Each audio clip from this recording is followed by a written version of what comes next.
স্বাগতম বন্ধুগণ, আশা করি সকলে ভালো আছেন।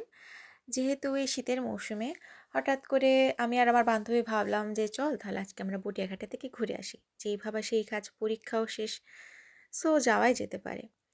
তাই আমি আর আমার বান্ধবী আর দেরি না করে হঠাৎ করেই বাসা থেকে বেরিয়ে পড়লাম বটিয়াঘাটা যাওয়ার উদ্দেশ্যে। প্রথমে গল্লামারী অবধি গেলাম বাসার থেকে, তারপরে গল্লামারী থেকে অটোতে করে গেলাম হচ্ছে বটিয়াঘাটা বাজার পর্যন্ত, তারপরে সেখান থেকে আমরা ভ্যানে করে গেলাম বড়িতলাতে। সো ভ্যানে যেতে একটা আলাদাই মজা। অটোতে আর ভ্যানের মধ্যে আসলে অনেক পার্থক্য আছে। আর আমার ভ্যানে চড়তেই খুব ভালো লাগে। যেতে, যেতে সুন্দর একটা নদীর সাইড দেখতে, দেখতে যাচ্ছিলাম। আর সূর্যাস্তের সময় তো প্রাকৃতিক পরিবেশ আরও সুন্দর লাগে। অতঃপর আমরা পৌঁছে গেলাম আমাদের গন্তব্যস্থলে। এটা ছিল ভাসমান রেস্টুরেন্ট যাকে বলে। ভাসমান রেস্টুরেন্ট নামে সবাই বেশি চেনে।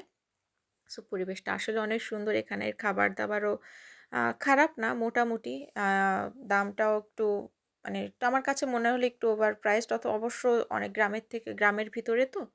সো যখন দূর-দূরান্ত থেকে মানুষজন আসে তখন একটু হাইপ হয়। যাই হোক, সব মিলে আমার খুবই ভালো লাগলো। আর আমরা এখানে বসলাম নদীর সাইডে, অনেকক্ষণ গল্প-টল্প করলাম। আমরা একটু কফি খেলাম।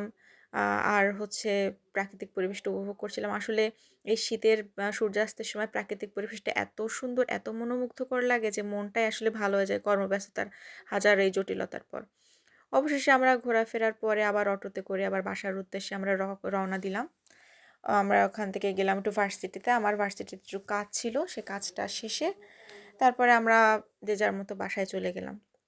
সো এই ছিল আমার আজকের ছোট্ট একটি মিনি ভ্লগ। আশা করি সকলের ভালো লাগবে ভিডিওটি। যদি ভালো লেগে থাকে অবশ্যই কমেন্ট করে জানাবেন। আর সকলে ভালো থাকবেন। ধন্যবাদ।